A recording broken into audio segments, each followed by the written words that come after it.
¿Entendido? Bueno, buenas tardes. Muchísimas gracias por compartir el segundo día de este curso, que va a ser muy interesante. Primero va a hablar la doctora Marcia Oliva, que es médica radióloga y jefa del servicio de imagenología mamaria del Sanatorio Otamendi. Ella nos va a hablar acerca de la resonancia nuclear magnética, la mamografía y la ecografía en la evaluación pre- y post-neoadyuvancia. Y la segunda conferencia va a estar a cargo del doctor Aníbal Núñez de Pierro, conocido por todos ustedes, médico mastólogo, expresidente de la Sociedad Argentina de Mastología. Él nos va a hablar del rol de las pruebas genómicas en neoadyuvancia. La modalidad de este día va a ser igual que el lunes anterior. Primero los dos expositores van a hablar y cuando terminen vamos a hacer las preguntas que ustedes nos manden por chat. Nuevamente, muchísimas gracias por estar hoy con nosotros. Doctora Oliva. Bueno, muchas gracias, Cristina, muchas gracias al sanatorio y a todos ustedes que están ahí haciendo que esto sea posible. También es un honor compartir estas charlas con el doctor Aníbal Núñez de Pierro, con el que estuve en el Hospital Fernández, y agradezco tanto haber pasado esos años mozos con él. Bueno, imagenología mamaria, mamografía, ecografía y resonancia, evaluación pre- y post-neoadyuvancia. Quiero que esta charla sea didáctica, quiero que ustedes aprendan, sobre todo a todos los radiólogos que están ahí, o compartan los conocimientos. Y bueno, vamos a empezar un poquito con la historia. La neoadyuvancia se comenzó a utilizar en la década del 80 para convertir cánceres inoperables en quirúrgicos. Dados los buenos resultados con este tratamiento, comenzó a utilizarse en estadios iniciales, no solamente en avanzados. Los primeros estudios tenían como objetivo determinar si la quimioterapia neoadyuvante resultaba superior en términos de sobrevida libre de enfermedad y supervivencia global. Entonces, la quimioterapia es y era el tratamiento estándar en el cáncer de mama localmente avanzado e inflamatorio. Sus objetivos: disminuir el tamaño tumoral, cambiar de T, cambiar de N. Permite hacer mastectomías o cirugías conservadoras en pacientes con cánceres inoperables o cambiar el tipo de cirugía. Actualmente, su nueva indicación es en cánceres en estadios precoces, en determinados tipos moleculares, como el HER2 y el triple negativo. Controla en forma temprana la enfermedad micrometastásica y evalúa en vivo la respuesta a la quimioterapia instituida, y esto es muy, muy importante. Bueno, acá vemos macroscópicamente, in vivo realmente, un tumor avanzado, y podemos observar cómo disminuye de tamaño. Estamos haciendo un examen clínico objetivo, ni siquiera es un examen donde palpamos, sino vemos objetivamente la disminución del tumor. Y esto que estamos viendo acá en estas imágenes, lo vamos a ver en lo que es el diagnóstico por imágenes, y espero que les resulte tan claro como la objetivación de esta paciente clínicamente. Bueno, entonces los objetivos de la charla a desarrollar son: evaluar con las imágenes mamarias la respuesta al tratamiento a la quimioterapia neoadyuvante, analizar y discutir ventajas y limitaciones de las distintas modalidades de imagen, mamo, eco y rezo, por ahora, en esta charla. Hay mucho más en el futuro. Correlacionar el subtipo molecular con la respuesta imagenológica, evaluar la axila después de la terapia neoadyuvante, categorizar la respuesta de la quimioterapia neoadyuvante con la resonancia magnética, que es, vamos a ver, la estrellita de la noche, y discutir el rol de las imágenes en el manejo del paciente oncológico en el contexto del trabajo en equipo de la unidad de mastología, cosa que es espectacular trabajar así. Bueno, cuando preparamos esta charla, preguntamos a los distintos miembros de la unidad, bueno, las preguntas que surgieron del radiólogo. A ver, ¿qué preguntarían ustedes? ¿Qué quisieran que les respondamos en el transcurso de la charla? Y estas fueron las preguntas, el pool de preguntas que salió del grupo de radiólogas, los radiólogos. ¿Cuál es la modalidad de la imagen para evaluar la respuesta? ¿Cuál es la mejor modalidad? ¿Cuál se correlaciona mejor con la respuesta a patología completa? ¿Qué BIRATS es el correcto si no identifico más la lesión después del tratamiento neoadyuvante? ¿Puedo identificar con exactitud que no hay más lesión? ¿Cómo está descrito en el BIRATS? Y si encuentro más lesiones en resonancia, ¿cómo las clasifico? ¿Es lo mismo respuesta patológica completa que respuesta imagenológica completa? ¿Cuáles son los subtipos moleculares que se benefician más con la quimioterapia no adyuvante? ¿Y con qué método evalúo mejor la axila? ¿La considero como respuesta patológica completa? Estas son las preguntas, como les dije, que surgió del grupo de radiólogas. Del grupo de cirujanas también surgieron estas preguntas. ¿Considero imprescindible en todos los casos los 3 métodos de imagen en neoadyuvancia, mamo, eco y rezo? ¿Cuántas evaluaciones considera óptima antes de finalizado el tratamiento? ¿Cuándo realizar la marcación con el clip y dónde colocarlo? Hay que pedir siempre ecografía axilar. Indica siempre resonancia en neoadyuvancia. ¿Cuál es el mejor método diagnóstico para evaluar el tamaño tumoral?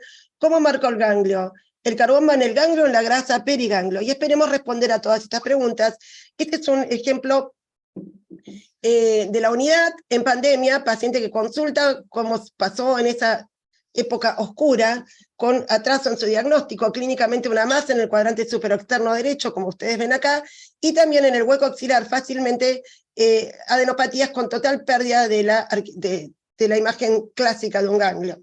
Muy bien, la ecografía muestra en esta primera imagen la masa, que típicamente atípica en ecografía, y esto que están viendo acá abajo, ven, es el ganglio que también había perdido totalmente su histoarquitectura y tenía flujo vascular en la corteza, signos de edema y signos de invasión, entonces en la grasa del hueco axilar. Se impuso entonces realizar función, por supuesto, función histológica con control ecográfico tanto del nódulo como del ganglio, y una resonancia magnética a fin de evaluar extensión de la lesión. Y en este caso la lesión en resonancia se correspondía exactamente con la extensión que veíamos en la ecografía, ahí vemos, y en la mamografía, ahí vemos la masa en la mama, en el cuadrante superexterno, y la masa en la axila. Esto está detrás del músculo pectoral. Estas son secuencias con contraste y sustracción. Y miren este corte sagital en T2, sin contraste, donde podemos ver, esta paciente tiene implantes, y estamos evaluando el hueco axilar, que con el resonador que tenemos acá, tenemos una muy buena ventana también para ver axila, y también es importante que ustedes vean que hay signos de edema. Este es un signo de mal pronóstico, signos de edema en T2, en esta paciente con un cáncer realmente con compromiso ganglionar axilar, que resultó un triple negativo en la histología y la inmunohistoquímica. Luego el tratamiento neoadyuvante, que se decidió, por supuesto, en la unidad de mastología con los oncólogos del grupo, esta paciente tuvo una respuesta imagenológica completa, como están viendo acá en la mamografía, ausencia de la masa, ausencia de la masa axilar. En T2 sagital ven la ausencia entonces de las adenopatías axilares, y en la secuencia con contraste, solamente hay un artificio de señal por el clip que habíamos colocado previo al tratamiento. Fue una respuesta imagenológica completa que se acompañó de una respuesta patológica completa, y esta paciente tuvo un vaciamiento ganglionar axilar. Ven, esta es una reconstrucción 3D, un MIP, con resonancia pre y post contraste. Lo que ven acá en la mama derecha es el portacat. Bueno, la evaluación prequirúrgica con resonancia, ¿cuándo lo hacemos? Estas son las indicaciones, pero lo que no hay duda, porque hay distintos consensos y hay distintas guías en el mundo, donde no hay duda es cuando es en la evaluación de respuesta a quimioterapia neoadyuvante. También lo utilizamos para ver tamaño y extensión de la lesión, multifocalidad, multicentralidad, componente ductal extenso, bilateralidad, o sea, sincrónico contralateral, evaluación del compromiso areola-pezón, importantísima indicación, y invasión pectoral. La mayoría de las guías entonces recomiendan la resonancia para la estadificación de los cánceres lobulares invasivos, ya que las modalidades convencionales, mamo, eco y examen clínico es limitado. Tanto las guías europeas como americanas, no hay duda en cuanto a eso. También mujeres con un diagnóstico de cáncer en edad joven, alto riesgo, mamá densa y carcinoma ductal in situ. Y aquellas pacientes que van a ser sometidas a neoadyuvancia. El tamaño tumoral es superior medido en resonancia con respecto a ecografía. El coeficiente de correlación en resonancia es de 0.927 y el de la ecografía 0.687 en relación al tamaño tumoral. Este es otro ejemplo de acá de la unidad, paciente muy interesante, que cursaba sus 45 años, aumento de la densidad en la mama clínico, mama izquierda, cuadrante superexterno. Vemos que es una mama con un patrón radiológico ACR de alta densidad, no se veía más en la mamografía, pero sí numerosas microcalcificaciones. ¿Qué veíamos en la ecografía? Una alteración focal de la costructura, lo que actualmente se llama, y seguramente va a haber novedades en la sexta edición del BIRAS, que ya tenemos algunos advance, como una alteración no masa en la ecografía. Una alteración no masa en la ecografía de aproximadamente 25 milímetros con pequeñas imágenes ecogénicas que correspondían a las microcalcificaciones. Pero a su vez, el hueco axilar, al cual siempre evaluamos en pacientes con tumores, o con sospecha tumoral, todos los BIRATS 4, siempre nosotros hacemos siempre ecografía axilar, pero nadie lo va a dudar cuando tenemos un 4 o 5 de sospecha en los estudios por imágenes. Ahí evaluamos el hueco axilar y vemos que teníamos un engrosamiento cortical de 5 milímetros. Muy bien. Esta paciente se hizo en resonancia magnética y vemos un realce no masa, regional, abarca más de un cuadrante, y también que era realmente muy extenso. Lo interesante de esta paciente, les cuento, es que le hice una punción con control ecográfico del área de realce, del área de alteración focal de la costructura, que me dio carcinoma in situ. Hicimos mamotón de las microcalcificaciones, dio carcinoma in situ, y del ganglio había hecho una PAF porque era muy obvio que tenía que dar positivo. Por supuesto que dio positiva la PAF, pero no teníamos el tipo molecular. Entonces hicimos una punción histológica del ganglio y esto dio un tumor ER2 positivo. Ductal infiltrante ER2 positivo, y miren, conocido entonces el subtipo molecular, se inició la terapia con quimioterapia, la neoadjuvancia, y con terapia TARC, anticuerpos monoclonales, anti-ER2, y esta es la resonancia post-tratamiento con ausencia total del realce regional en la mama, en la resonancia, y en la ecografía, que es la modalidad que elegimos para evaluar el hueco axilar, el engrosamiento cortical había disminuido a 2.8 milímetros dentro de límites normales, y esta paciente fue sometida a una mastectomía con vaciamiento axilar, y la respuesta imagenológica, que fue completa en nuestra evaluación por imágenes, resultó y se correlacionó con una respuesta patológica completa. Muy bien, pero ¿qué es una respuesta imagenológica completa y qué es una respuesta patológica completa? Nuestros amiguitos de la unidad de mastología nos preguntamos, a ver, ¿coinciden o no coinciden? La respuesta patológica completa es la ausencia de cáncer invasivo, no in situ, invasivo y axila libre de enfermedad luego de la quimioterapia neoadjuvante. Es el marcador más importante ya que demostró un aumento de la sobrevida libre de enfermedad y sobrevida global. La respuesta imagenológica completa es cuando las imágenes que obtenemos luego de la neoadjuvancia no hay imagen de sospecha. Ahora, el cáncer de mama, como todos saben, es una enfermedad heterogénea y alcanza un promedio de respuesta patológica completa luego de la neoadjuvancia de un 0,3 a un 50%. Eso va a depender del subtipo molecular y a su vez la variabilidad entre los tumores depende de la expresión génica. Los subtipos moleculares, rápidamente vamos a tener luminales A y B, son los que tienen receptores hormonales positivos. En la línea de corte es cuando el Ki, que es un factor de proliferación, es menor a 30 luminal A, mayor de 30 luminal B. Podemos tener receptores hormonales con un ER2 positivo, es un luminal B ER2, y podemos tener los tres marcadores negativos, o sea, sin receptores hormonales, ni estrógeno, ni progesterona, ni ER2, es un triple negativo, o los que son ER2 puros, que no tienen receptores de progesterona ni estrógenos positivos, y es un ER2 puro. Esto para situarnos en cómo nos movemos los radiólogos, al menos, en la unidad de mastología. Por supuesto que todo esto siempre hay más subtipos. Bueno, del total de respuestas anatomopatológicas, vamos a tener completa en un 19% considerando todos los subtipos moleculares, parcial en un 45%, sin respuesta en un 17%, y que progresa la enfermedad en un 20%. Esto es considerando todo el pool de los distintos tipos moleculares. Pero la respuesta a la terapia neoadjuvante va a depender muchísimo del subtipo molecular. Los luminales A y B responden poco, los A 0.3, los B 8.3. Los triple negativos 23%, los ER2 positivos 38.7%. Esto va variando porque vamos leyendo nuevos trabajos y los porcentajes van variando a medida que aumenta la exactitud también para tratar la enfermedad. Y el ensayo 6, esto por favor es muy importante, la CLIN 6657 del Colegio Americano de Radiología Network, comparó la resonancia con el examen clínico y mamografía y concluyó que la resonancia es la herramienta diagnóstica más precisa para detectar respuesta patológica completa. O sea, nosotros detectamos respuesta imagenológica, pero es la que más se correlaciona con la respuesta patológica completa, y también mostró la asociación más próxima con el tamaño patológico final en las pacientes que no tenían respuesta patológica completa. Las pacientes con respuesta patológica completa tienen mejor pronóstico, más favorable, y un lapso libre de enfermedad más favorable de las que no tienen respuesta patológica completa. Hay una buena correlación, entonces, y la CLIN lo demostró, publicado en el 2018, entre la lesión residual, media en resonancia y anatomía patológica. Y la diferencia en la reducción del tamaño puede ser evaluada después de 2 ciclos de quimioterapia. Tenemos que tener algunos conceptos, porque vamos a ver que en el BIRATS, que es la Biblia para los radiólogos, no está contemplado cómo evaluamos la respuesta en pacientes con neoadyuvancia.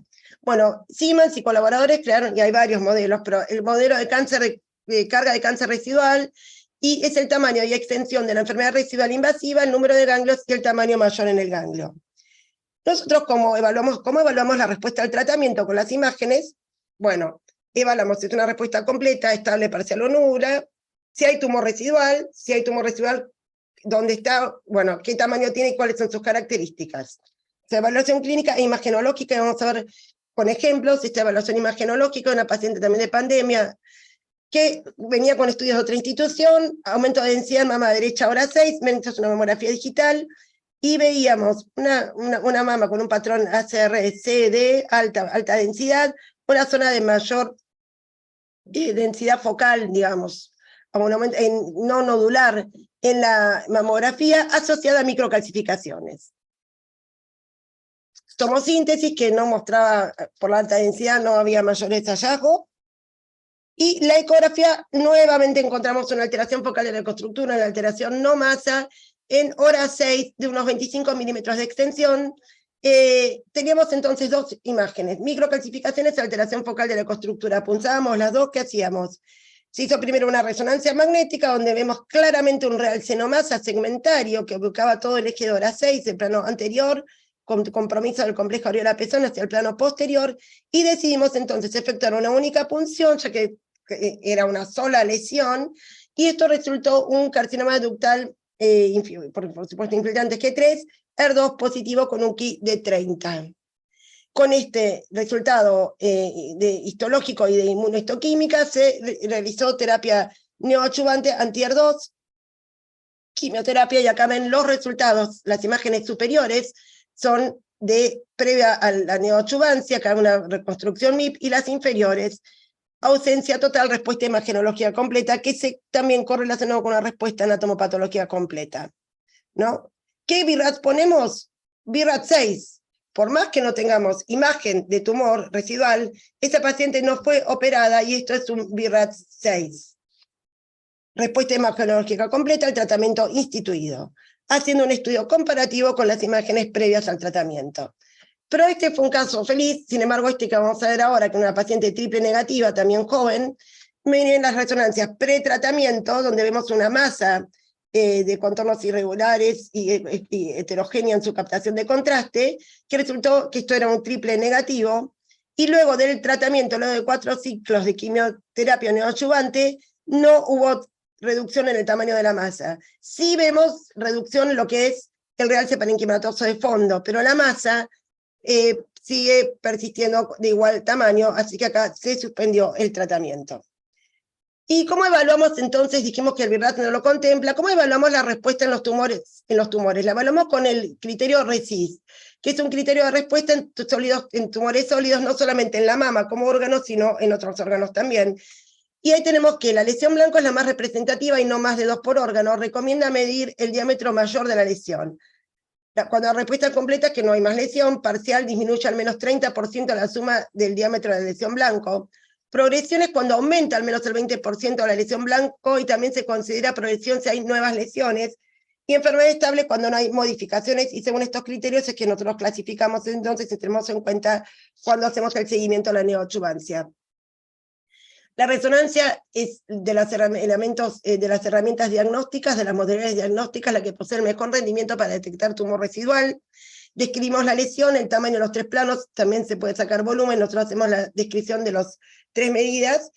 Vemos en T1 y en T2, o sea, previo al contraste, y vemos después del contraste los patrones de regresión, cómo es el tipo de respuesta y el contraste. No hacemos difusión ponderada, sí evaluamos ganglios y pared torácica. Pueden surgir preguntas acerca de la resonancia magnética abreviada. Nosotros en pacientes oncológicos no estamos utilizando en este momento protocolos de resonancia abreviada, pero están próximos a venir. Lo que pasa es que somos una unidad, tenemos muchos pacientes oncológicos y sino también screening de pacientes de alto riesgo, y preferimos utilizar para los oncológicos en neoadyuvancia no los protocolos abreviados. Los patrones de regresión en resonancia pueden ser concéntricos o fragmentados. Los fragmentados nos dan más complicación, un concéntrico disminuye en forma concéntrica, no es muy complicado de entender, y hasta que puede desaparecer. En cambio, el fragmentado es cuando aparecen múltiples realces nodulares, se cinde el tumor, pero no podemos, nos cuesta más ver los límites. Acá tenemos un ejemplo, y vamos a ver este ejemplo que estoy mostrando acá. Es una paciente con un realce no masa, segmentario pre al tratamiento, y post tratamiento sigue habiendo realces que intercalan con parénquima, con tejido normal. Son múltiples áreas con focos irregulares o áreas sin variantes dentro del lecho tumoral, y ahí tenemos que tomar el tamaño más grande medido se toman las imágenes con contraste y las imágenes sin contraste, y vemos el área, y también tomamos la medida del foco más grande. Todos los tumores no regresan de la misma manera, y por supuesto que estos son estadísticas, pero los ER2 y los triple negativos más frecuentemente se manifiestan previamente al tratamiento como realces masa de regresión concéntrica, y los luminales más frecuentemente como realces no masas con regresión no concéntrica. El patrón de regresión en los luminales, que si bien no son los que más se hacen en neoadyuvancia, pero no importa, en algunos sí se hace por extensión, por el T, por el N, está asociado a pronóstico. Y los pacientes con tumores luminales que muestran regresión concéntrica en general tienen mejor tasa de sobrevida en comparación con los tumores que demostraron regresión no concéntrica, a pesar de que la tasa es baja de respuesta patológica completa de 1.6. La exactitud para predecir la respuesta patológica completa con la resonancia es, volvemos a repetir, mayor en los ER2 y en los triple negativos. La sensibilidad y especificidad de la mamografía para ver lesión residual es la mejor de las modalidades, aunque no es exactamente muy alta, pero es del 63 al 88 de sensibilidad, especificidad del 54 al 91, y esto se debe a que hay subestimación y sobreestimación. La subestimación oscila entre un 7 y un 28% según la bibliografía, y la sobreestimación de un 6 al 19%. ¿Qué pasa? Si sobreestimamos la lesión, resulta en cirugías más extensas, más mastectomías en lugar de cirugías conservadoras, más vaciamientos ganglionares en lugar de biopsia de ganglios sin tinela o TACH, vamos a ver esto, y la subestimación resulta en márgenes positivos y nueva cirugía. ¿Por qué sobreestimamos la respuesta? O sea, que sobreestimamos la respuesta y decimos, uy, qué bien, cómo mejoró, y después viene Cristina y dice, no, o el patólogo, o Teresa, che, no, había mucho más tumor del que me decías. Bueno, ¿por qué? Porque hay focos microscópicos residuales no observados en la resonancia, puede haber carcinoma ductal in situ no identificado en resonancia, aunque sabemos que el in situ no se considera para respuesta completa, pero bueno, esto está sacado de la bibliografía. Y también porque hay realces tardíos por cambios en la postquimioterapia. Por eso es importante que en las resonancias que se realizan en pacientes post-neoadyuvancia veamos los tiempos más tardíos, porque por la antiangiogénesis de las drogas en la quimioterapia puede seguir habiendo tumor viable con menos cambios angiogénicos. La subestimación de la respuesta, o sea, sobreestimación de la extensión tumoral, es porque hay el contraste realza, hay zonas que realzan por reacción inflamatoria, porque encontramos carcinoma ductal in situ que se ve en la resonancia, y la respuesta en múltiples focos residuales que se debe sumar.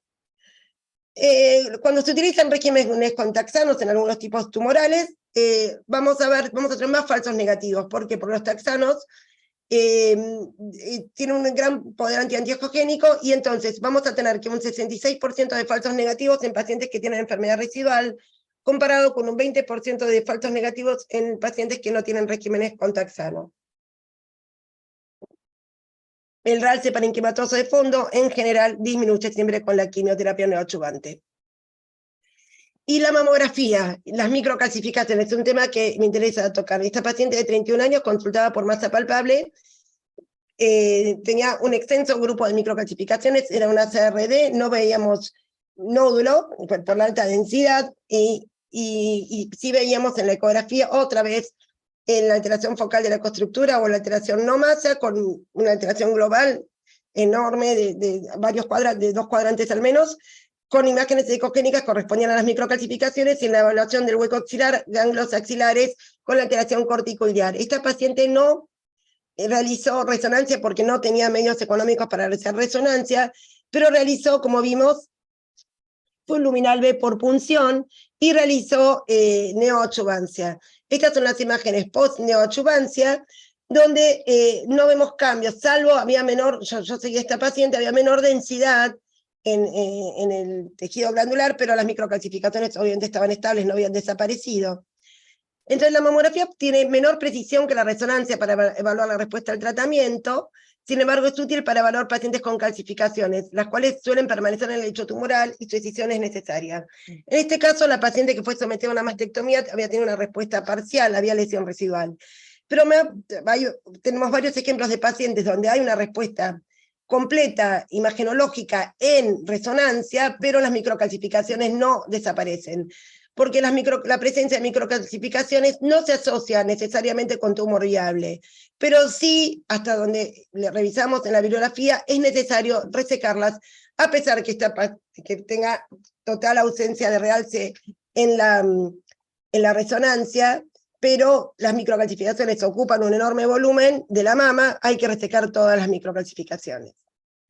En la ecografía puede ser a veces complicado realmente decir que no hay lesión residual, porque cuando no hay lesión, bárbaro, no es complicado, pero cuando vemos una imagen hipocoica, cuesta a veces determinar si correspondía al nódulo original que sufrió una disminución concéntrica, o una disminución también parcheada, o si es un área de hipocoica por fibrosis, cercano al lecho tumoral. Entonces suele ser complicado porque por este artefacto de que la fibrosis en ecografía a veces se ve así hipocoica y no podemos distinguir bien la respuesta. Nos ha pasado en varios pacientes que por ecografía nos pareció que había lesión residual y en la resonancia no había nada realce y luego en la cirugía no había tumor residual. La terapia neoadyuvante también, evaluación de los ganglios linfáticos. La terapia neoadyuvante también puede disminuir la extensión de la enfermedad de la axila y logra cirugías más conservadoras. La respuesta patológica completa en el hueco axilar es de un 35 a un 68%. Históricamente la biopsia de la ganglocentinela no era recomendada, dado el alto número de falsos negativos, y se recomendaba el vaciamiento axilar en pacientes sometidas a neoadyuvancia. Este ejemplo es muy bueno, realmente una paciente que tenía esa pequeña lesión en el cuadrante superexterno de mama derecha. Esto es una tomosíntesis medio lateral craneocaudal, vemos ganglios en la axila. Esta es la resonancia, era una lesión de 11 milímetros, que había, en el año anterior no se la evidenciaba, era de poca sospecha, pero si nosotros veíamos, esta era la lesión ecográfica, pero en el hueco axilar teníamos un ganglio aumentado de tamaño, pero lo más importante, con un engrosamiento cortical de 6 milímetros, francamente patológico, y como ven en el estudio con Doppler, en la corteza, o sea, vascularización cortical. Miren lo que pasó, esta paciente se punzamos el nódulo, punzamos la axila, vamos a ver qué hicimos con el ganglio, después de punzarlo, y ¿qué pasó? Era un ER2, con la terapia anti-ER2, el ganglio realmente, miren, ¿se acuerdan del ganglio anterior con la vascularización cortical? Bueno, el hilio del graso volvió a tener grasita, la cortical era fina y la vascularización iliar. Respuesta imagenológica completa y fue sorprendente en el hueco axilar. Estas respuestas tan buenas en la axila han hecho que, digamos, ¿qué hacíamos cuando realmente había una muy buena respuesta axilar? Bueno, nosotros lo que hacemos es marcamos el ganglio que biopsiamos previamente a la cirugía. porque el ganglio centinela tenía, cuando se hacía solamente ganglio centinela, en pacientes con neoadjuvancia había un alto porcentaje de falsos negativos, de 12 a 14%. Y en estudios, acá tenemos el de Cowler de 2016, demostró que el 23% de los casos el ganglio centinela no correspondía al ganglio biopsiado y marcado.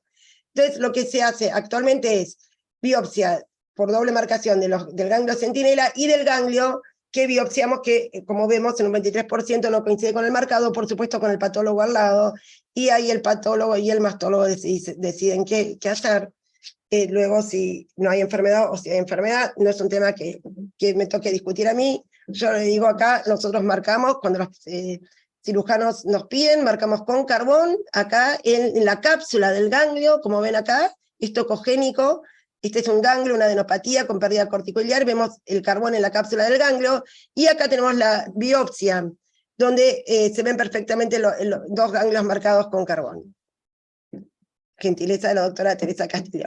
Bueno, también marcamos los nódulos, ¿con qué? Con un clip, como en este caso este era un tumor triple negativo, y pusimos un clip previamente al tratamiento neoadjuvante, esta es la resonancia previa a la neoadjuvancia con el artificio del clip, y luego de la neoadjuvancia, miren acá está la masa previa al tratamiento, desapareció después del tratamiento, la mamografía que también tenía un nódulo, no teníamos más masa, pero sí tenemos la marca, el clip que colocamos con control ecográfico, que apenas se veía en ecografía, los ganglios axilares normales, marcamos el clip con control de mamografía, y esta es la pieza quirúrgica donde vemos el clip y la ausencia de tumor. Bueno, estamos terminando, hay otros temas que muchos habrán leído, muchos harán, que es la difusión, que es un método que complementa la resonancia con contraste, y permite evaluar también respuesta a neoadjuvancia. Es un índice que se puede medir de manera matemática, y evalúa la movilidad de las moléculas de agua, movimiento browniano, que se cuantifica con un coeficiente de difusión aparente. Esto nosotros todavía no lo estamos haciendo, en algunos lugares lo hacen, pero bueno, hay mucho todavía por venir. Y conclusiones: las distintas modalidades de imagen sirven para múltiples propósitos en la evaluación del capítulo de neoadjuvancia. Previo al tratamiento definimos la extensión y hacemos la estadificación locorregional. Luego la quimioterapia neoadjuvante evalúa la respuesta al tratamiento, presencia, tamaño y hasta enfermedad residual para el planeamiento quirúrgico. Identifica, y esto es maravilloso, en forma temprana las pacientes que responden y cambia, y pues que no responden y se puede cambiar la terapéutica. La resonancia es la modalidad más exacta en evaluar la respuesta imagenológica con la patológica. La ecografía es más exacta para la evaluación del hueco axilar. La evaluación conjunta, y eso es lo que nada supera, del equipo interdisciplinario, brinda una medicina más precisa con beneficios para el paciente. Este es el equipo de trabajo, muchas gracias a todas.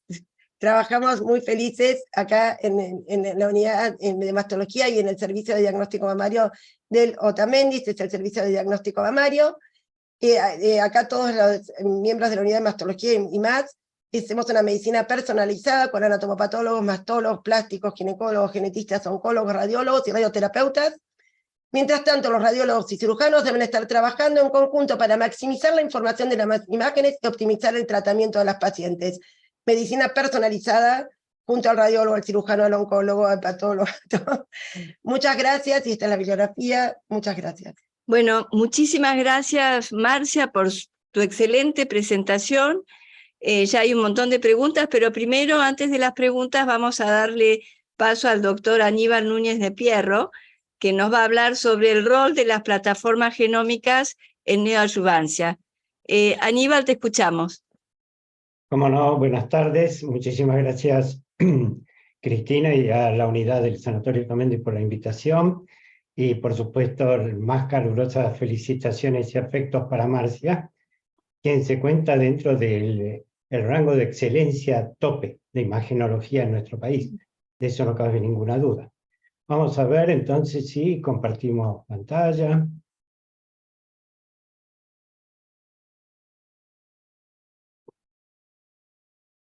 Ahí está. Siempre hay un suspenso. Muy bien. Efectivamente, como les anunció la doctora Noblía, a lo que nos vamos a referir es al rol que juegan las pruebas genómicas en la neoadyuvancia en los distintos tipos moleculares de cáncer de mama. Me pareció prudente, visto las recientes publicaciones, dividir en dos partes esta presentación, en aquella que hace a tumores luminales HER2 negativos, en las cuales se utilizan con alguna mayor o menor evidencia las plataformas que estamos acostumbrados a manejar, y lo más reciente, la aparición de una prueba genómica para tumores HER2 positivos. En cuanto al primer capítulo, a las pacientes con tumores luminales HER2 negativos, por razones de tiempo, y luego si no la pregunta se hará lugar, tenía que seleccionar para no dispersarme una de las pruebas, más allá de las consideraciones personales, por qué elegí la prueba de 21 genes, va a estar explicitado en una diapositiva subsiguiente. De todas maneras, como elemento introductorio, ustedes saben muy bien, y ya se ha repetido recién, que la quimioterapia neoadyuvante puede hoy considerarse el estándar de cuidado en la mayoría de los casos de pacientes con tumores HER2 positivo triple negativo. Esto tiene muchas connotaciones, algunas de las cuales irán surgiendo, pero la primera observación es que esta presentación no está referida a neoadyuvancia, ni quimio-neoadyuvancia ni endocrino-neoadyuvancia, sino que nos centramos en el rol que juegan las plataformas genómicas. El resto, si no, será parte de la pregunta. Ahora, no obstante, que lo que acabamos de mencionar respecto a estos dos subtipos moleculares, la aplicación y la modalidad de neoadyuvancia en tumores luminales HER2 negativos es bastante menos precisa, no la tenemos tan claramente delimitada como los otros dos. Por otro lado, el poder predictivo del beneficio de la quimioterapia, poder predictivo. Recuerden ustedes que pronóstico y predicción son dos cosas totalmente distintas. Entonces, el poder predictivo del beneficio de la quimioterapia que brinda la prueba de 21 genes para ayudar en las decisiones de terapia adyuvante sistémica, eso está muy claramente definido y prácticamente ahí sí que hay muy poca competencia. Son más de 15.000 pacientes incluidos en protocolos prospectivos. Recuerden que solamente entre Taylor y Responders hay 15.000 pacientes. Ahora bien, la pregunta entonces es ¿cuál es la evidencia disponible para considerar la aplicación de la prueba en pacientes con neoadyuvancia?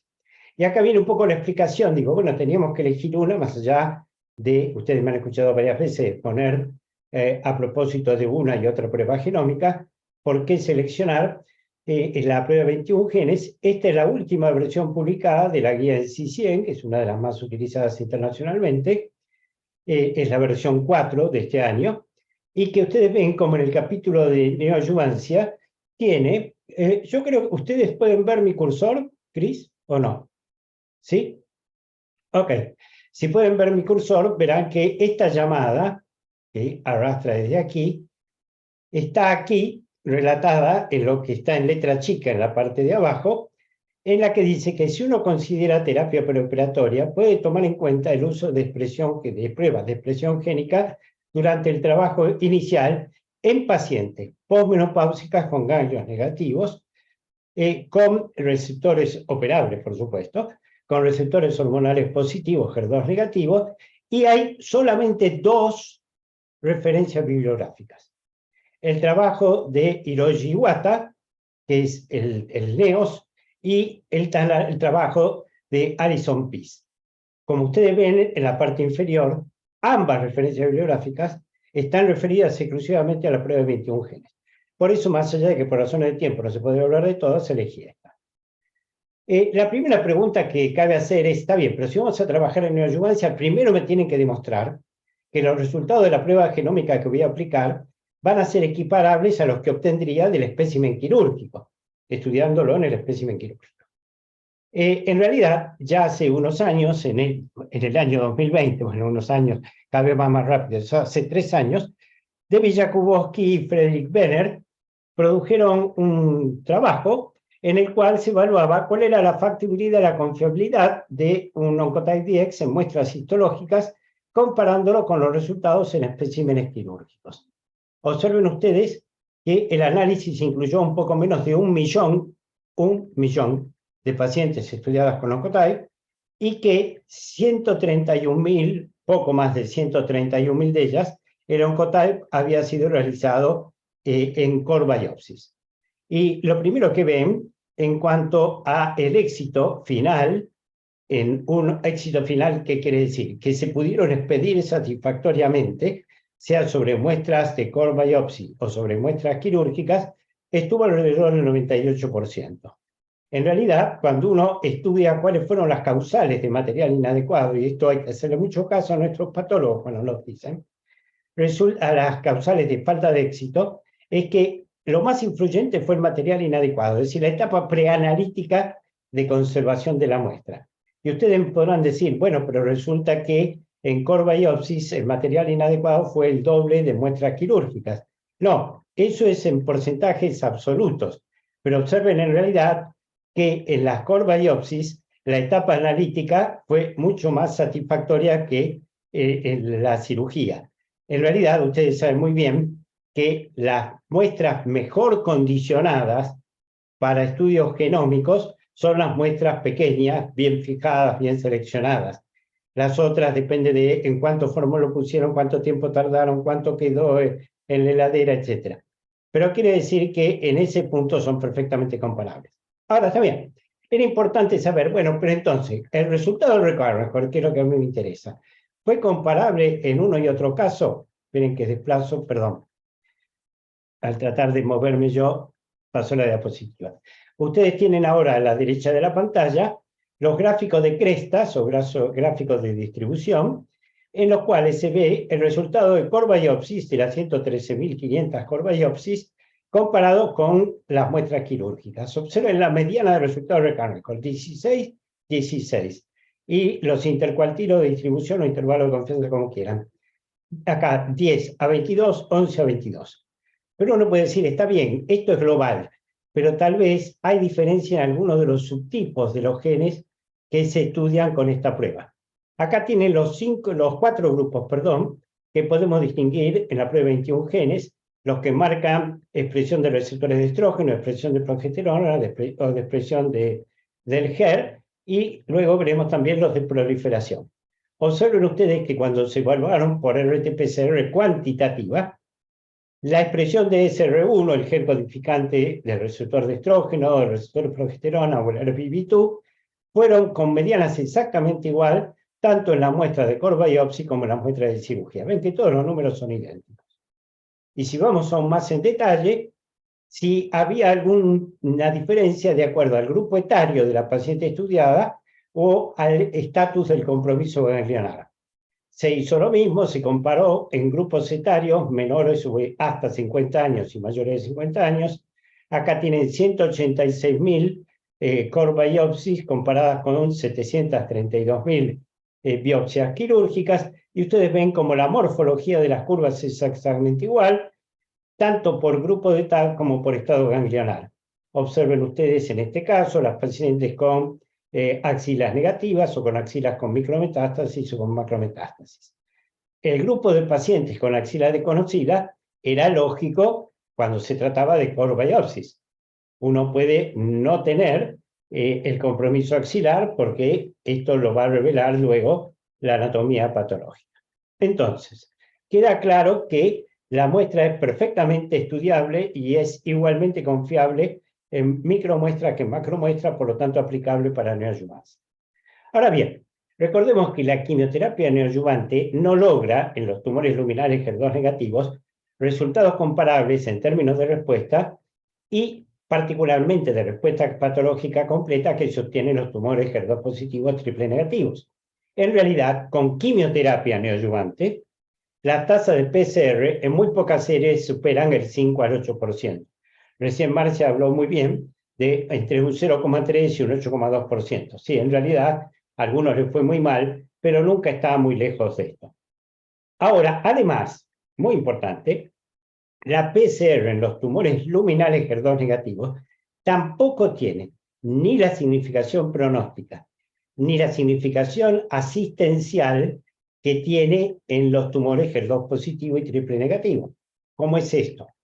Todos ustedes conocen de memoria, porque se muestra permanentemente, el metaanálisis de Patricia Cortázar sobre neoadyuvancia con quimioterapia y PCR, pronóstico, etc. en la línea superior, ustedes tienen tumores luminales HER2 negativos. ¿Y qué es lo que pueden ver? Que en realidad la diferencia entre las pacientes de curva roja que obtuvieron PCR y de curva azul que las que no obtuvieron PCR, solamente tiene un impacto estadísticamente significativo en las pacientes de grado tumoral alto. Recuerden que grado 3 en tumores luminales son alrededor del 9-10% de las pacientes con mucha generosidad. Los patólogos podrán corregir.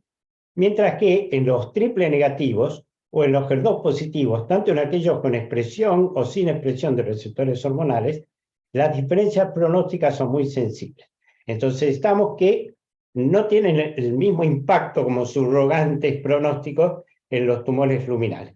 Y además recordemos que en los tumores triple negativos y HER2 positivos, la gran bisagra que calificó como standard of care a la neoadyuvancia es que permiten modular la adyuvancia. En un tumor HER2 positivo que tiene patología residual post-neoadyuvancia, yo voy a optar por drogas por las que no optaría si hubiera tenido PCR. Y lo mismo en triple negativo. Eso no ocurre en los tumores luminales, no tenemos todavía recursos. Veremos si el estudio alemán ADAPT, que al final lo vamos a ver, nos da alguna solución.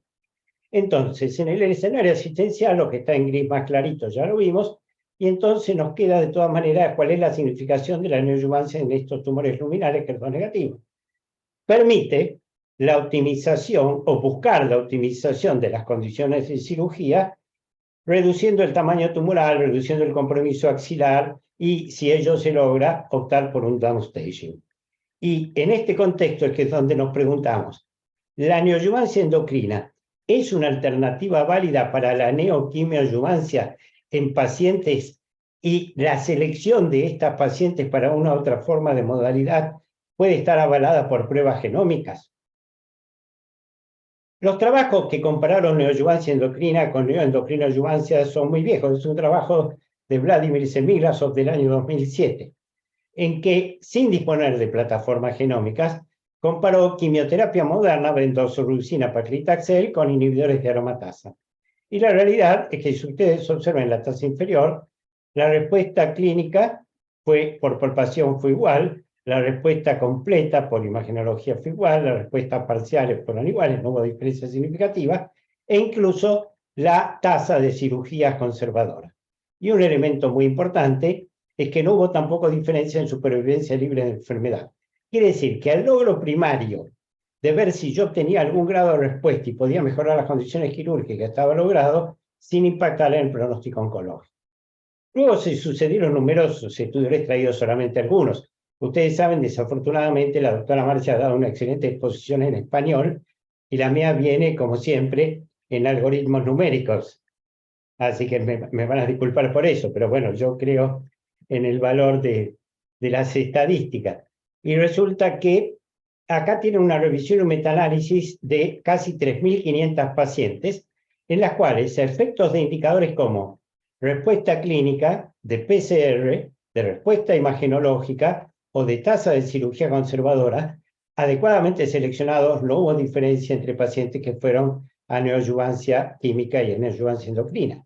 Pero suscitía la duda, está bien, pero ¿cómo lo seleccionamos mejor? Vamos al National Cancer Database. Hay un análisis sobre 989 pacientes. Y ustedes ven que acá la cita bibliográfica está en rojo. Este es el análisis de Allison Peace, que genera que esté mencionado como la referencia obligada en NCCN. ¿Y qué es lo que mostró en pacientes que recibieron neoadyuvancia con quimioterapia? Porque acá no se trata solamente de ver qué adyuvancia, sino qué va a pasar con la que yo elija. Acá tiene la tasa de PCR y acá sí ya tenemos resultados de recurrence score.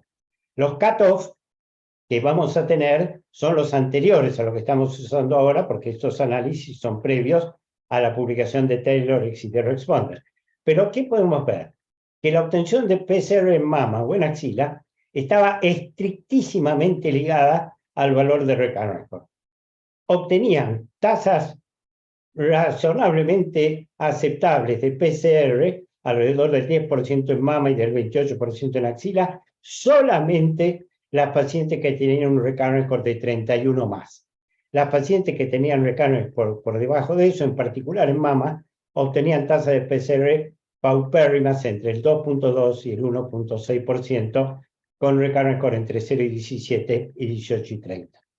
Y en esta tabla ven ustedes otra vez la tasa de obtención, los mismos guarismos que acaban de ver acá, con las P correspondientes que muestran que las diferencias serán claramente significativas. Entonces, como moraleja, el recurrence score de 31 a 100 tuvo una clara asociación positiva con PCR comparado con cualquier otro recurrence score. El odds ratio, es decir, la chance de obtener PCR cuando una paciente tenía más de 31 más, comparadas con las que tenían menos de ello, era de 7 veces más, y en el análisis multivariable se mantuvo como un factor independiente de predicción de respuesta a la neoquimia. Este es uno de los primeros. Los japoneses son pioneros en neoadjuvancia endocrina y en utilización de plataformas genómicas. El primero de ellos fue Akashi Tanaka hace muchos años. Este es un trabajo posterior del doctor Bueno, pero que de todas maneras, como ustedes ven, es del 2014. 64 pacientes tratadas, en este caso exclusivamente con neoendocrinoadjuvancia, durante 6 meses. Neoendocrinoadjuvancia, que fue un inhibidor de aromatasa, porque eran pacientes postmenopáusicas, T2, T3, N0 y hasta N2. Y observen ustedes, de acuerdo al resultado del recurrence score, cuáles fueron las tasas de pacientes respondedoras, a qué llamamos respondedoras. Respuestas clínicas completas o clínicas parciales. Con recurrence score de menos de 18, poco menos del 60%, lo mismo que con recurrence score de 18-30, obtuvieron algún grado de respuesta en su expresión tumoral. Mientras que por oposición o sentido inverso, pero consistente con lo que dijimos antes, las pacientes con altos recurrence score no obtuvieron más que un 20% de respuestas. Y las cirugías conservadoras, cuando las pacientes tenían un recurrence score bajo, casi el 91% de ellas pudo ir a cirugía conservadora y un 77% con recurrence score intermedio, mientras que apenas la mitad de las pacientes con recurrence score alto. Si pasamos a un trabajo del año 2017, posterior al que acabamos de ver, este es un trabajo americano. ¿A ustedes también se les hacen esas rayitas azules en la pantalla? Que no sé de dónde salieron. Ok. Es decir, dejo el mouse por las dudas. Este es un trabajo del doctor Bear, en el cual tenían las pacientes estudiadas con un Oncotype. Las pacientes que tenían recurrence score de menos de 11 iban directamente a neoadjuvancia endocrina. Las que tenían un recurrence score de más de 25, ven que ya son los casos modernos, iban a neoadjuvancia química. Y en el medio, los pacientes con recurrence score de 21 a 25 se aleatorizaron a una u otra forma de neoadjuvancia. Y acá tienen los resultados. Fíjense ustedes en cuanto a las respuestas observadas, otra vez respuestas clínicas más respuestas parciales, satisfactorias, muy satisfactorias en las pacientes con los recurrence score más bajos, de menos de 11, 83% de pacientes con respuesta, algún grado de respuesta, un 50% cuando el recurrence score ya estaba entre 11 y 25, y del otro lado, aquellas tratadas con quimioterapia, como en el grupo intermedio, las tasas de algún grado de respuesta fue superior tratadas con quimioterapia, 73% contra 50%. Y naturalmente, muy importante cuando las pacientes tenían recurrence score por encima de 25 con una P significativa marginal. Ahora bien, en la parte de abajo tienen las pacientes que lograron estado para cirugía conservadora. Y lo que pueden ver ahí es que las tasas de cirugía conservadora, que recuerden que era uno de los objetivos, optimizar la cirugía, con neoadjuvancia endocrina, con pacientes postmenopáusicas, con recurrence score entre 0 y 25, fueron muy altas. 3 de cada 4 pacientes lograron cirugía conservadora. En realidad, las tasas de cirugía conservadora siguen apareciendo, ahora aparecen rayas rojas, yo no toqué nada. Es decir, que las tasas de cirugía conservadora en pacientes con quimioterapia neoadjuvante fue del 64% de 11 a 25 contra el 72% de pacientes con neoadjuvancia endocrina. Y estamos llegando al final de esta parte. Los dos estudios más modernos. Este es el estudio NEOS de Hiroji Iwata, que también es cita bibliográfica de NCCN, Es un estudio de neoadyuvancia endocrina hecho en Japón. Son 904 pacientes en las cuales se les administró neoadyuvancia endocrina con letrozol por 24 a 28 meses.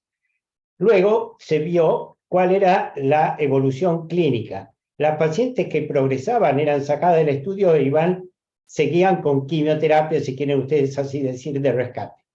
Las pacientes que habían tenido algún grado de respuesta, tenían respuesta clínica parcial, clínica completa o clínica parcial o cirugía estable, fueron randomizadas, fueron operadas, ¿no? Y luego randomizadas para ver si iban a seguir con tratamiento adyuvante y neoadyuvante. ¿Cuáles son los resultados que nos interesan a este efecto del estudio TransNIOS? Observen ustedes en el gráfico de barras de la izquierda, ya no quiero tocar más el mouse, que las pacientes con recurrent record de menos 18, el 55% tuvo respuestas realmente muy satisfactorias, respuestas clínicas o completas en la mama, el 45% con la enfermedad estable. Y muy importante, para no tenerle miedo a este tipo de neoadyuvancia, las barras grises señalan a las pacientes con progresión. Cuando el recurrent record de menos 18, menos del 1% de las pacientes progresaron, independientemente de aquellas que respondieron o no. Si vamos a la otra punta, la tasa de respuestas completas o parciales fue mucho más baja cuando el recurrent record estaba por encima de 30, es decir, 31 más, solamente una de cada 4 o 5 pacientes, mientras que había una alta tasa de enfermedad estable, pero acá sí una preocupante tasa de pacientes con enfermedad progresiva. Quiere decir que con recurrent record de 30 o más, uno no optaría por una forma de neoadyuvancia endocrina. En la tabla de la izquierda, de la derecha, perdón, ustedes tienen que de las 133 pacientes que tuvieron algún grado de respuesta, el 65% de 2/3 de ellas lo hicieron cuando tenían un recurrent record de 18 o menos. Y aquí tenemos la tasa de conversión, porque la tasa de conservación a veces puede ser mentirosa, porque resulta que yo tengo que saber cuántas pacientes eran candidatas de inicio a cirugía conservadora para saber cuál fue la eficacia de mi neoadyuvancia. Esto es la tasa de conversión. Acá está claro. Pacientes que no eran candidatas a cirugía conservadora, pero tenían un recurrent record de menos 18 o de más de 30. Observen que no era candidata el 38% de las pacientes. No había diferencias significativas en la distribución de cirugía conservadora, sí o no, entre los dos valores de recurrent record. Luego de recibir neoadyuvancia endocrina, ese 38% pasó a solamente el 21%. Es decir, aumentó en casi un 50% la probabilidad de una paciente de ir a cirugía conservadora solamente con neoadyuvancia endocrina. Y ustedes ven el valor de P que es así. Y finalmente, el estudio Umbrella, que está ongoing, que es el estudio del grupo alemán occidental, el estudio ALAP. Les recuerdo que es un estudio Umbrella. Un estudio Umbrella estudia un único tipo de cáncer, en este caso cáncer de mama, pero con distintos drivers.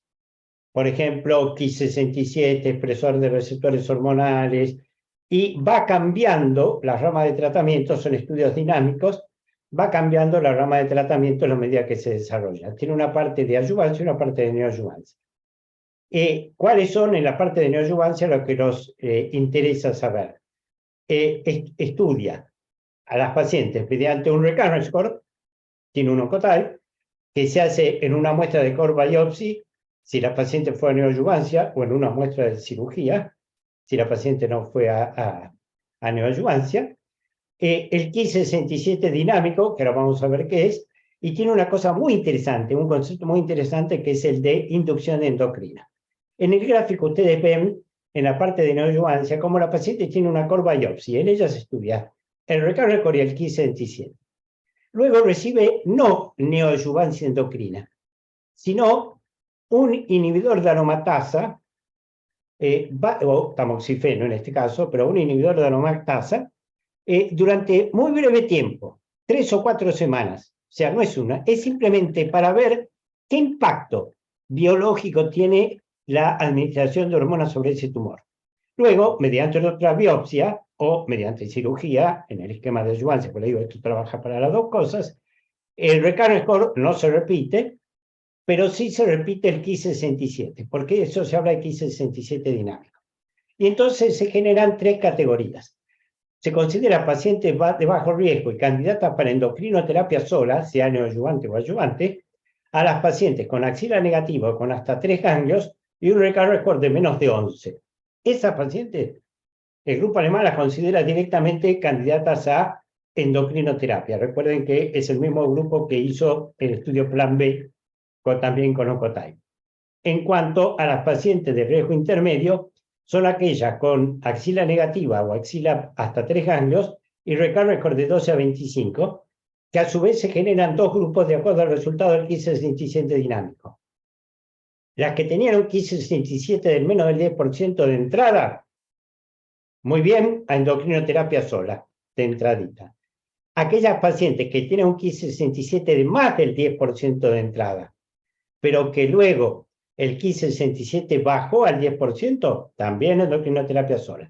Y aquellas en el Ki-67 se mantiene por encima del 10%, van a alguna de las ramas de quimioterapia que contempla el estudio, igual que las pacientes de más alto riesgo, como aquellas que tenían un recurrent score alto o bien un Ki-67 muy alto que no bajó o mucho compromiso ganglional.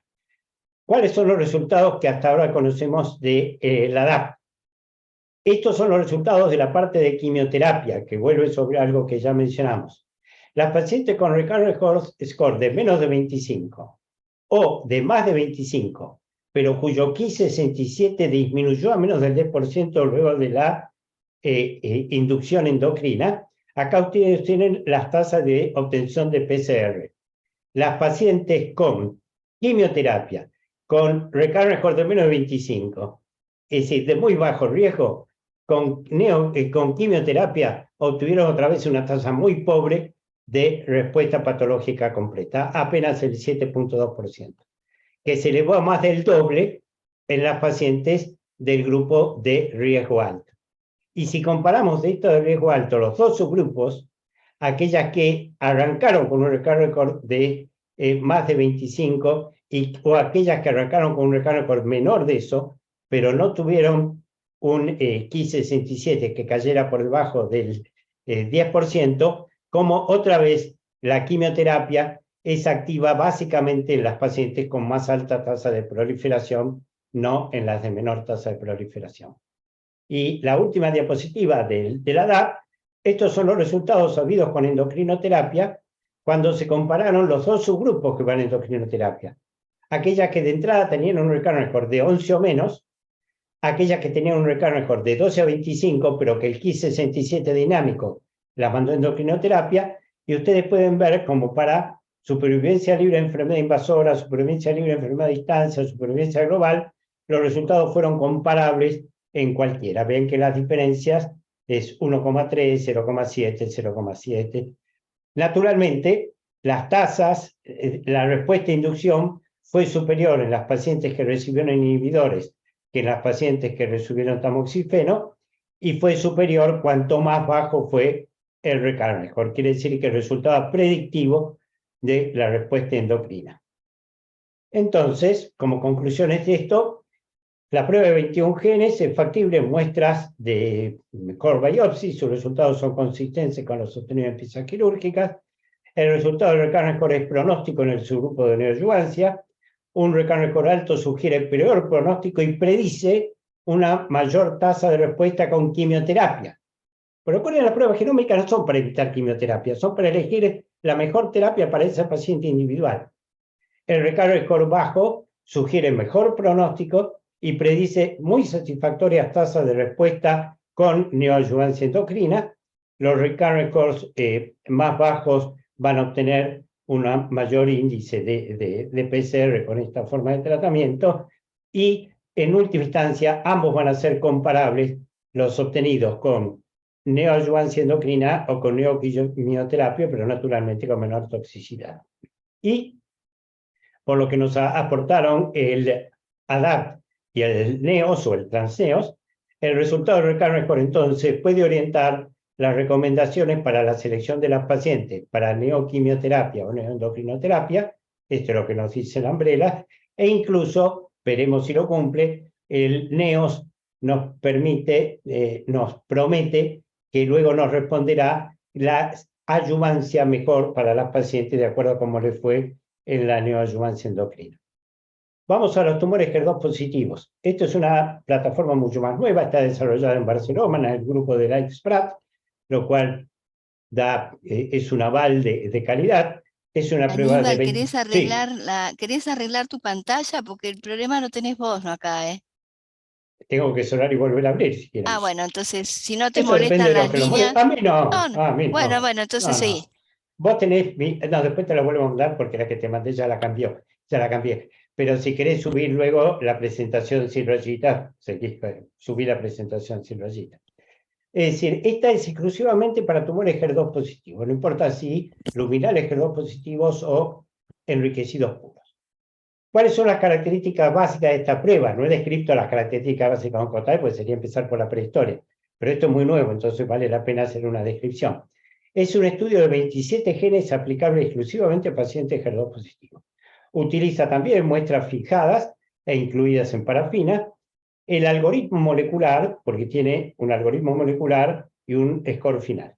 El algoritmo molecular incluye en un único resultado obtenido en cuanto a la expresión de 4 firmas genómicas, firmas de 14 genes relacionadas con la infiltración inmune, de 4 genes con la proliferación celular y de 5 genes la diferenciación luminal y de otros 4 genes en la expresión del amplicón del HER2.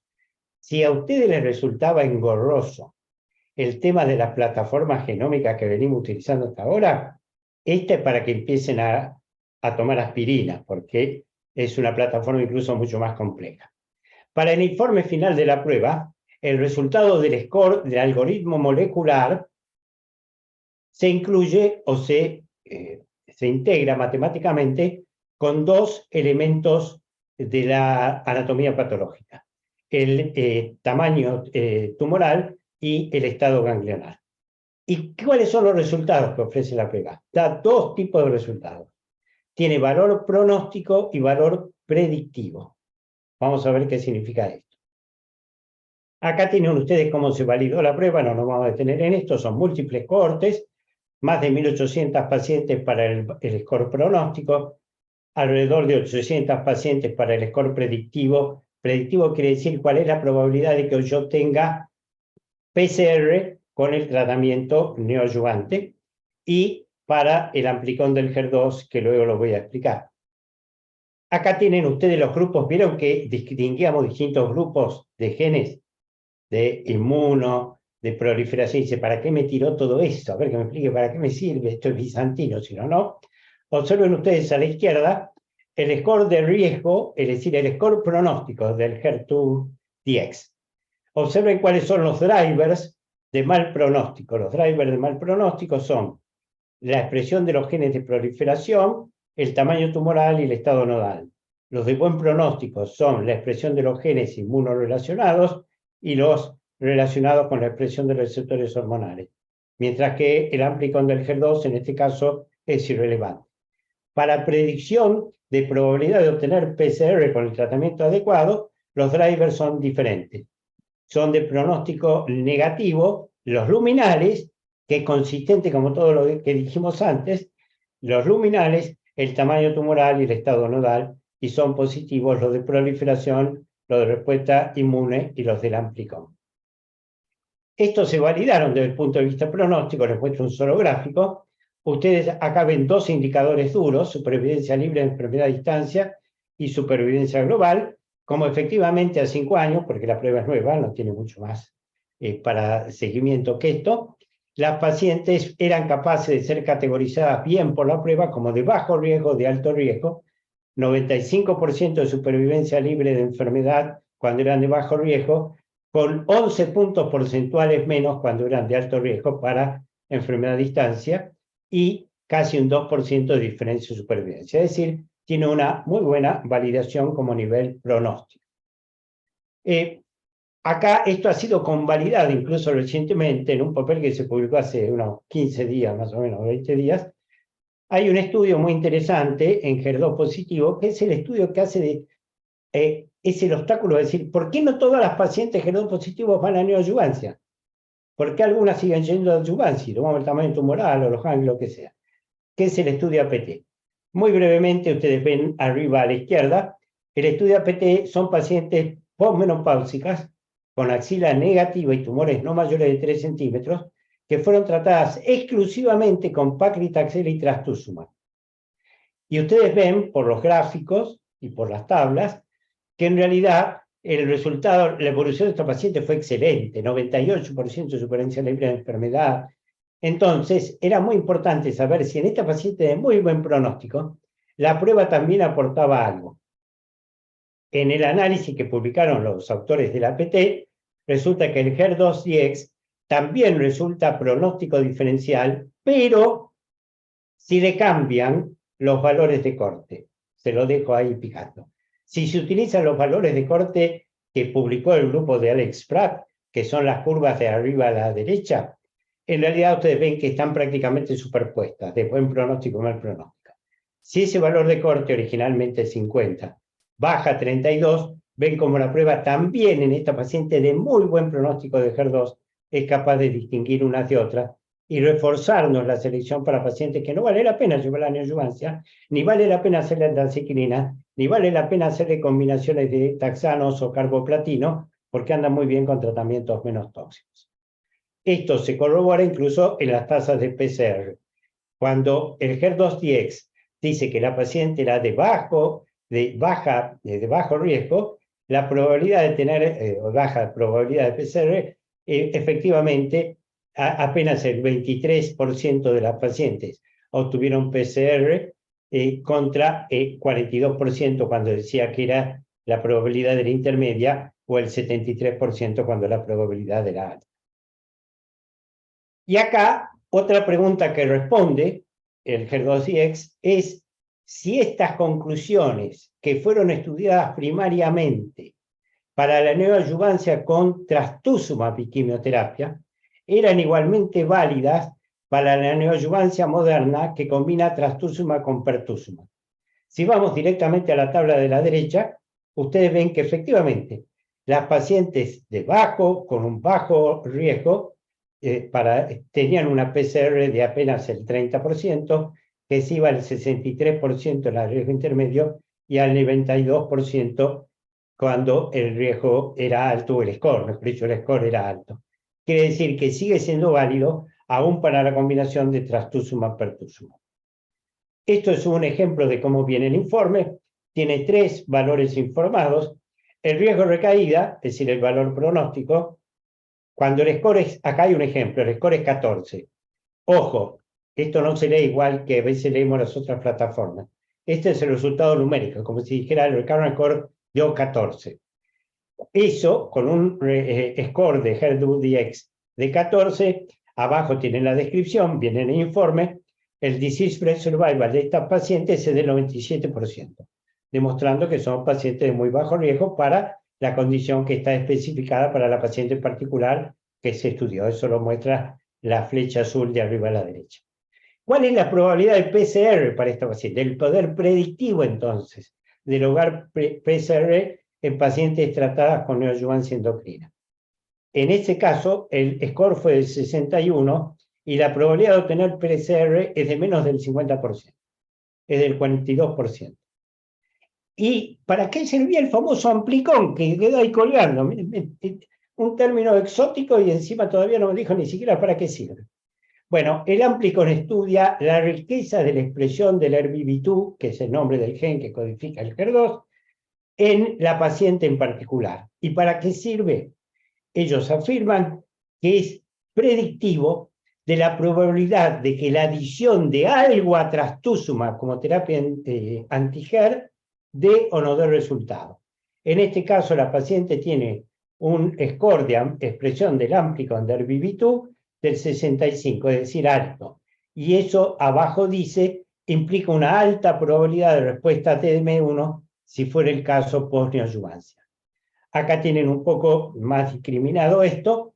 Aquí tenemos una paciente que tiene un HER2-Dx, otra vez, con un recurrence score para obtener PCR de 61, y además, como ven en el texto, que está arriba a la derecha, pero que yo lo tengo tapado, como la probabilidad de que esa paciente se beneficie de que le agreguemos pertuzumab, de que le agreguemos neratinib, de que le agreguemos lapatinib, de que le agreguemos TDM1, será variable conforme al estado de ese amplicón. Es decir, va a tener una muy buena tasa de respuesta con trastuzumab, y en este último, ustedes tienen qué pasa con la expresión de el amplicón específicamente. Más allá de la tasa de respuesta que tuvieran con trastuzumab, la pregunta es, ¿y si yo le sigo escalando el tratamiento? Bueno, si el resultado fuere 65, como es el caso de la paciente estudiada, y sí, agréguele, porque va a tener muy buena respuesta a TDM1, va a tener muy buena respuesta al agregado de lapatinib o de pertuzumab o de neratinib. Todas drogas con muy buenos resultados, pero con toxicidad creciente. Mientras que si me hubiera dado invertido y el score del amplicón fuera más chico, todo esto es inútil. Por lo tanto, como digo siempre, como no hay mal que dure 100 años, señores, me atengo a sus preguntas, les agradezco muchísimo la paciencia, es decir, es milagroso que todavía haya casi 300 personas con paciencia para escuchar, y quedamos abiertos a lo que los conductores dispongan. Muchas gracias. Bueno, muchísimas gracias, Aníbal, como siempre, excelente exposición. La primera pregunta que te vamos a hacer es, ¿por qué si hacer una core biopsy, cuando uno, mejor dicho, hacer una plataforma genómica en una core biopsy, y esa paciente puede hacer endocrinoterapia neoadyuvante, y que tiene muy buena evolución de acuerdo a los datos que vos diste y con un porcentaje de cirugía conservadora mayor, ¿por qué prácticamente acá en Argentina no lo hacemos? ¿O vos conocés algún grupo que lo haga? Y a nivel internacional, ¿quién lo hace? ¿Y qué porcentaje? Japoneses. Bueno, a ver. Sí, no, esto te digo, esto es una pregunta interesantísima. Indudablemente la neoendocrinoadyuvancia está subutilizada. Esto está muy claro. Está subutilizada por múltiples razones. La primera de ellas es porque el paradigma terapéutico de la oncología clínica, así quedó refrendado en el año 2000, era la quimioterapia. Claro. La quimioterapia. Es decir, en realidad costó mucho a todo el mundo pensar que la endocrinoterapia en determinadas condiciones era equivalente o superior a la quimioterapia. Eso, primera razón. Un problema filosófico en oncología. El segundo es que no disponíamos de marcadores adecuados para seleccionar a las pacientes. Y vos viste que si seleccionás mal a las pacientes, podés tener, lo mostró el trabajo de Bueno, hasta 17% de pacientes que progresaban. ¿Te das cuenta? Y después te voy a dar la última respuesta, pero que no va a ser la mía. Sino tuve oportunidad en el año 2017, creo que era 2019, no sé, con la pandemia no se pierde, de coordinar a Mónica Morrow y a Terry King en un evento en Mendoza, uno de cuyos ítems fue neoadyuvancia endocrina. Y le pregunté a Mónica, es decir, ¿ustedes usan neoadyuvancia endocrina? Y dice, poquísimo. En Estados Unidos usamos muy poco. Y le digo, ¿por qué? Visto que hemos estado charlando de la eficacia. Dice, porque en Nueva York nadie tiene paciencia para esperar 6 a 8 meses. Claro. Y esto es así. Sí. Esto es así. Entonces, hay que tener una explicación muy clara de si la paciente es una candidata, y la paciente tiene que aceptarlo, porque además no olviden una cosa. Primero, cuando hablamos, mi criterio, cuando hablamos de neoadyuvancia endocrina, yo creo que es exclusivamente aplicable para pacientes posmenopáusicas. Hay un estudio de premenopáusica que es el STAGE, pero creo que es para posmenopáusicas porque hay que usar inhibidores de aromatasa. Y bueno, y resulta que cualquiera fuera el inhibidor de aromatasa que le demos, si lo toma o no lo toma depende de la paciente. Esto es un problema en toda la adyuvancia endocrina, en toda la medicación oral, pero en neoadyuvancia es muy importante. Así que está totalmente subutilizado. Totalmente, perfecto. Totalmente subutilizado. Un par de preguntitas.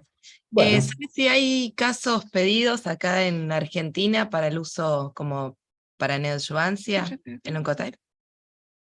No que yo tenga, porque yo no puedo saber con qué objetivo pidieron el Oncotype. Yo lo único que te puedo decir que acá hay un número mucho más alto de los que uno cree, de pacientes a las cuales se le pide el Oncotype en core biopsies. No sé si era para el criterio, lo dudo, de hacerle neoadjuvancia endocrina, porque como bien dice Cris, no conozco un grupo que haga sustancialmente neoadjuvancia. Esporádicamente sí, pero así que la respuesta sí, hay mucha experiencia, hay suficiente experiencia. La Argentina es el país latinoamericano que en proporción a su población, dejando de lado Brasil, utiliza más pruebas genómicas, mucho más que México, que tiene más del doble de nuestra población. Es decir, ahora, en core biopsy sí. A veces la duda, y mucho más después de responder, yo no le pediría un Oncotype ni ninguna prueba genómica a una paciente premenopáusica en una core biopsy. Porque si después tiene ganglios positivos, hoy tengo un problema con los resultados de Responder. Y si a mí me gusta MammaPrint, digo, no, pero yo no voy a pedir Oncotype, le voy a pedir MammaPrint. ¿Tienen publicado neoadjuvancia? Sí. Las publicaciones más viejas son el raster no aportó demasiado, y las más nuevas son las de I-SPY2, en el que combina los resultados de la prueba molecular, MammaPrint propiamente dicho, con la prueba genómica, el Blueprint, y también hay, en ese sentido, PAM50, ¿no? Es un poquito más complejo el algoritmo de I-SPY2, porque genera como 10 o 12 categorías diferentes. Bueno, pero recuerden que MammaPrint no tiene aplicación en pacientes premenopáusicas. Nunca. Ni en neoadjuvancia ni en adjuvancia, porque así lo dijo el Mindler. Sí. Bueno, Bien, pregunta, no le y, preguntes nada más. Sí. bueno, duda que quedó en el grupo que está de 11 a duda. 25, que se subdividía en neoadjuvancia endocrina y neoadjuvancia con quimioterapia. ¿Por qué piensa que a pesar de que hubo una respuesta tanto clínica o patológica completa mayor en el que hizo quimioterapia, que fue 50 versus 72, 72. ¿por qué tuvo un mayor porcentaje de cirugía conservadora el grupo que hizo la endocrinoterapia neoadjuvante, que fue 72 versus 60? Bueno, ese es el trabajo de Bear, que es un trabajo que ya tiene muchos años, un autor americano que conozco personalmente. Era una muestra muy chica, es decir, mejor respuesta a eso nos va a dar el ADAPT, que tiene miles de pacientes incluidas. Porque ahí yo mencioné que cuando el autor, no con mala intención, de entrada no te dijo cuáles eran las pacientes aptas para cirugía conservadora, no te está mostrando la tasa de conversión. Si en una rama te quedaron pacientes, eso está corregido en el NEOS, si en una rama te habían quedado pacientes que de entrada eran un porcentaje muy alto para cirugía conservadora, la tasa final puede ser falaz. Yo se lo pregunté a Bear eso, y resulta que me dijo, mirá, no tengo los datos, porque en ese momento no pensábamos en esas cosas. Pero si vos te fijás en el NEOS, ahí sí, la tasa de conversión de la paciente con recurrent score bajo fue más alta con NET que con NAT, o que con NQT. Bien. Otra pregunta, así, que en el caso cuando yo pido el Oncotype, que envío pacientes luminales, cuando hacen el análisis de la expresión genómica, por ahí me dicen que pertenece al grupo basal o HER positivo, si cambiaría el esquema a indicar frente para hacer una neoadjuvancia. O sea, si ese resultado que ellos me dan, a mí me cambia, lo tengo que tomar como para indicar el tratamiento, o simplemente sigo pensando como me dio en la inmunohistoquímica. No, mira, eso es muy importante la pregunta, porque no hace solamente una adjuvancia, sino también a adjuvancia, ¿no? Es decir, es muy difícil que un Oncotype te diga, esta paciente es triple negativa, ¿no? En realidad vas a tener que charlar muy seriamente con tu patólogo o patóloga. Son dos patólogas. El cambio de tumor luminal a tumor con receptores hormonales negativos es raro, ¿no? Pero sí es más común, no frecuente, pero más común, que Oncotype te diga el HER2 está sobreexpresado génicamente. Vos me decís que es luminal, pero es HER2 negativo, pero resulta que la expresión génica es HER2 positiva. Te la hago fácil, te la hago simple. Hace muchos años que viene ocurriendo esto. Cuando Oncotype era propiedad de Genomic Health, en realidad te mandaban decir el HER2 es positivo y te mostraban que estaba sobreexpresado el HER. Punto. Ahora que es de Exact Science, no solamente te manda a decir eso, sino que te manda el resultado de los ISH que le hicieron a los pacientes. Las discusiones eran muy graciosas. Antes no lo mandaban porque Genomic Health decía que ellos no tenían autorización para hacerle un ISH a la paciente. Entonces lo hacían, pero no te decían el resultado. Cuando Oncotype te dice, la expresión génica está amplificada, y te lo manda así, volver a repetirle, hacerle un ISH, hacerle un CISH, hacerle un KISH, repetirle inmunistoquímica, porque es HER2 positiva. 100% de los casos es HER2 positivo. Esto es muy importante. Perfecto. Ahora, Acá perdón, Cris, pregunta- una cosita porque también es muy importante. Sí, por Supone favor. que por lo que fuere, vos solamente tenés la expresión génica del HER2, pero no tenés inmunistoquímica, ni tenés una hibridización positiva. Esa paciente no puede recibir tratamiento anti-HER porque no sabemos si la va a beneficiar. Claro. Bueno, acá del público, que lo felicitan por la presentación, la doctora Karina Pelle. Ajá. Y consulta, el punto de corte, el Ki-67 en el 10% en el estudio ADAPT, ¿cuál es la evidencia que determinó este punto de corte o es arbitrario?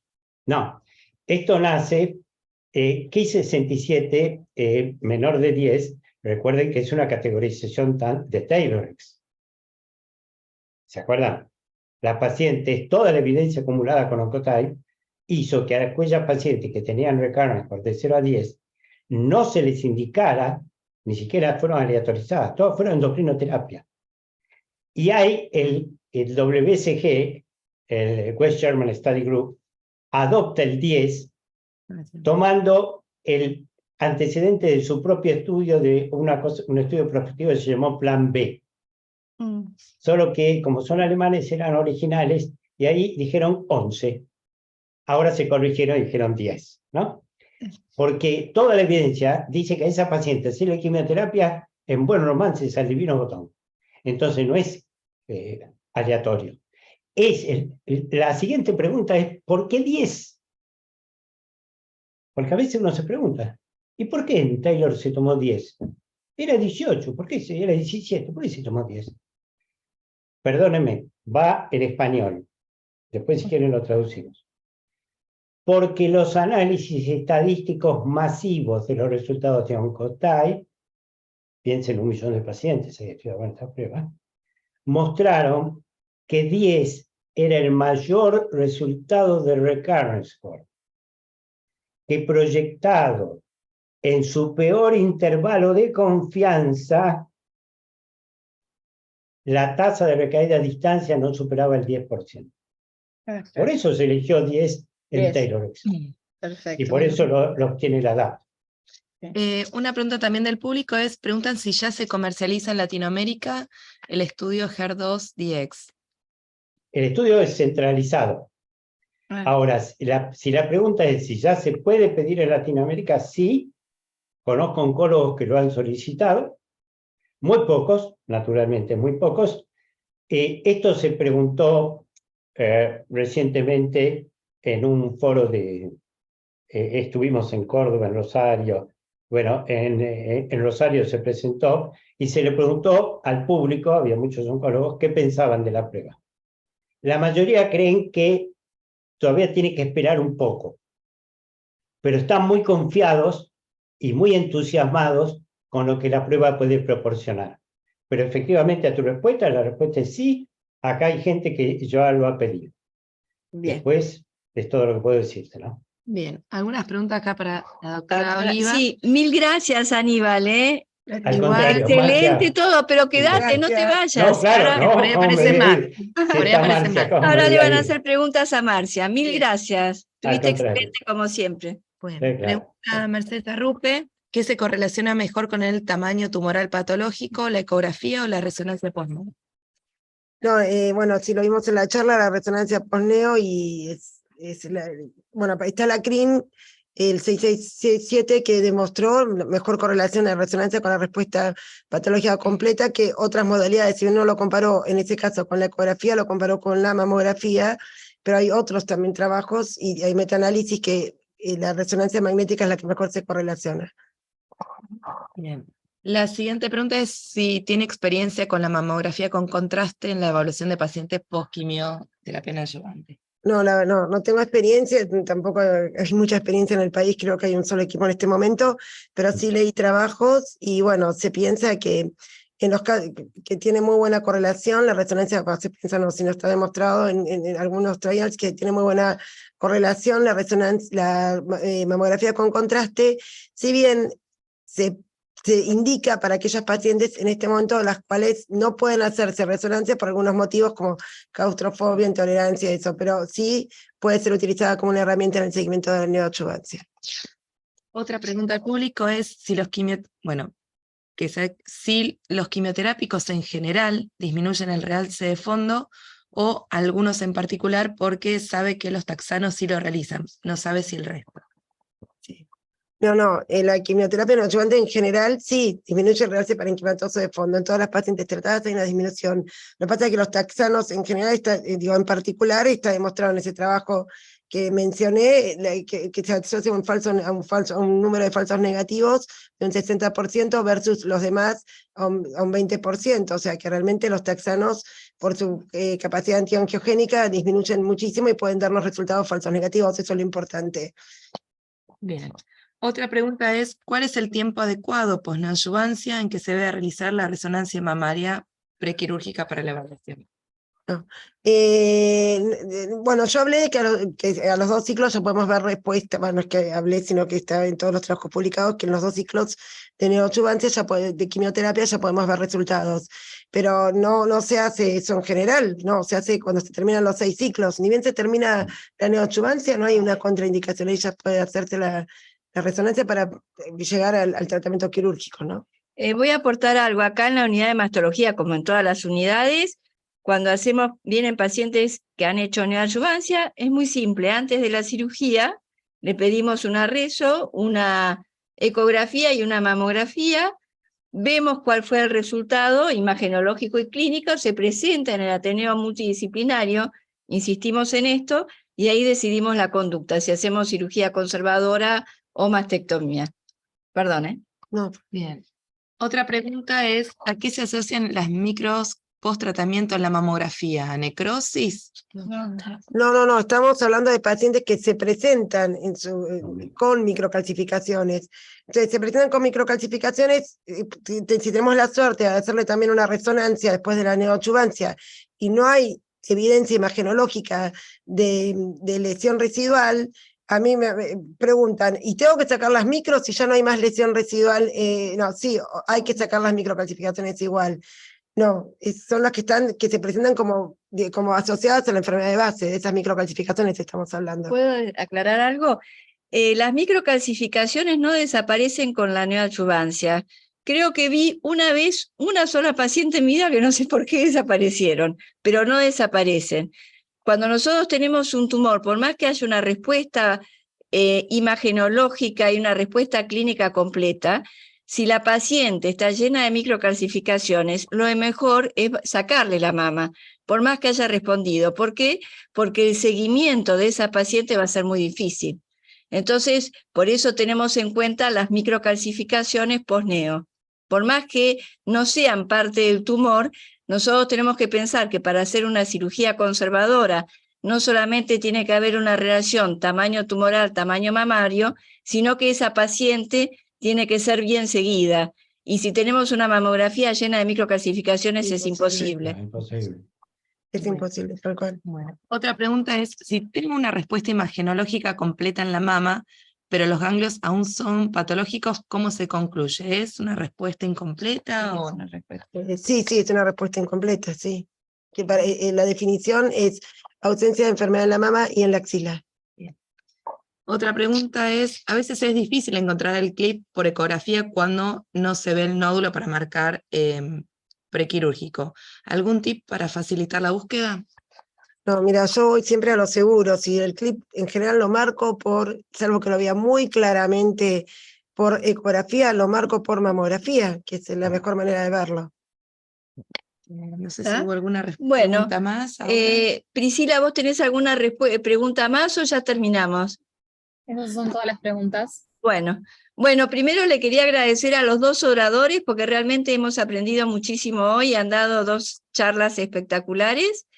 Y la semana que viene, el lunes que viene, vamos a hablar de una parte que nos interesa muchísimo a los mastólogos, que es del tratamiento locorregional. El doctor McLean nos va a hablar de la cirugía post-neo, si hay que sacar o si hay que operarlas o no hay que operarlas, qué se hace con el ganglio, etcétera, etcétera.